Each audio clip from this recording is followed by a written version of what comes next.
everyone. We'd like to introduce a new segment, a chat show, a few-minute chat show on different topics, and I'd like to call it Healthy Body, Healthy Mind. In John it says that our soul should prosper, and sometimes we may go through things that have physiological roots and we're not even aware of simple things. For example, a while ago I got a report back and I was told that I was deficient in vitamin D, which was such a strange thing. I thought it was B. I still looked again and thought it can't be D because I was in the sunlight often.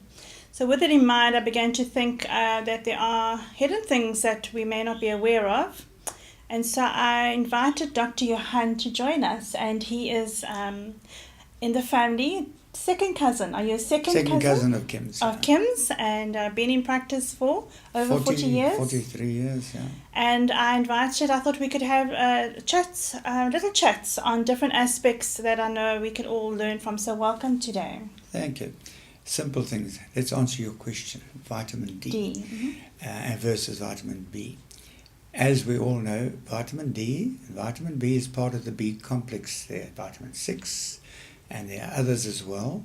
And they're all manufactured in the body. They're all there to have a specific purpose. For instance, the Bs are very important to our body to have our general health considered, our defense mechanisms, and our red blood cells that require all these particular help from vitamins. Then, of course, there are certain vitamins that carry through the body certain instruments, like, for instance, vitamin D is a form of chemical that converts from a precursor which comes from the top of our kidneys. The kidney has an adrenal gland on it. And that precursor becomes vitamin D, which in turn then becomes part of a process to help mineralize our bones, in other words, deposit calcium. It also keeps us and makes us feel quite well.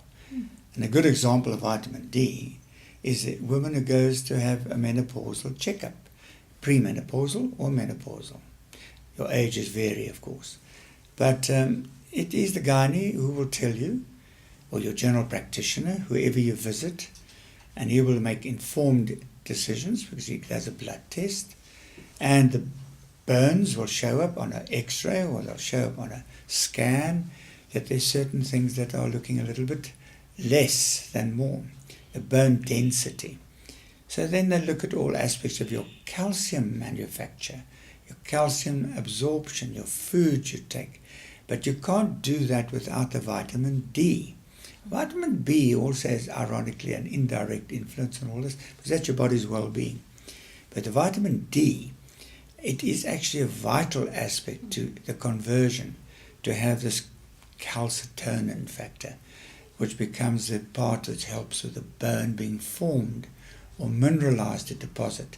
It also is part of helping with mind, in other words, your psyche, your well-being, your feeling of wellness.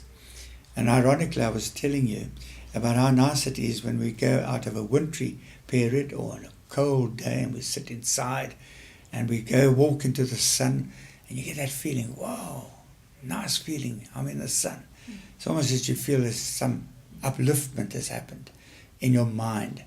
But it is a fact, it's a physiological fact. You are actually stimulated by the melatonin from your skin, the different moles you think you have in your skin, or the coloring and the absorption of the rays of the sun, which converts some of the vitamin D into this factor which stimulates the melatonin, which is part of getting you to feel well. So when the sun strikes your body, you say, wow, I feel wonderful. It's the melatonin effect that comes from the sun acting on your skin, which indirectly is a vitamin D. But that's not enough, right? If I was in the sun and I'm still lacking, what am I going to do now? You would then have to consult your doctor or your gynae or whoever is giving you the decisive or definitive diagnosis of your deficiency. You are not the same as the person next to you. Your deficiencies, perhaps not considered physiological or becoming pathophysiological, meaning changing for worse. The decision is based on your findings from the bloods, your x-rays, your general well-being, even your hair, the texture, your nails, everything about you It's generally just a decision based on factors, and these factors that your gynae or your GP or persons inform you about will decide what dose you should have. It's usually a rule of thumb. A few thousand microunits are often added to your diet, and you can get it in these multivitamin complexes.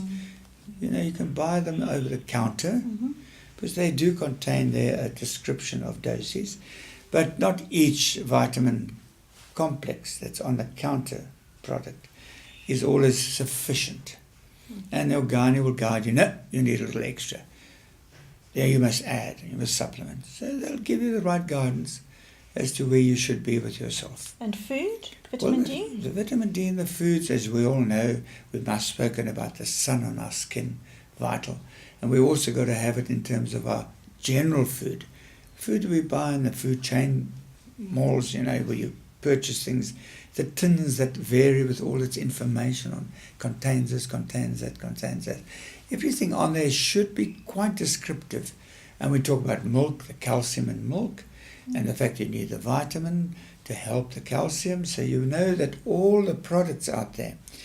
If you come to your garden, you can do your own vitamin D garden out there. Just grow a bit of fruit and put some greens out there, and there's certain fruits and veggies that carry a little more content of the vitamin D product. So if you do want to look at common sense, you can do it via your diet. You don't have to go for a pill or something special. You just need to think common sense. Food contains vitamins. So it's food and fruit. Some of our nuts are very useful. So we can use basics. We won't even go down the route of using organic foods of nature like meats and chicken and fish and food supplements that come from other areas on the chain that we normally indulge in to keep ourselves well. Fats, also vital, because there are conversions of the fats, which are very important into vitamins. So we can't have a diet without fat. That's important. It's true. Interesting. Yeah. But what you're telling me, I didn't even know that the vitamin Ds are linked to calcium, that there's a chain. I think what you're telling us, nothing is in isolation. Nothing is. And that's so interesting that you just think if you pop one tonic of vitamin D, it's just... It only affects that area. No, your body is, hemodynamically speaking, we are a nice little formula working over time, day and night, even when you're sleeping.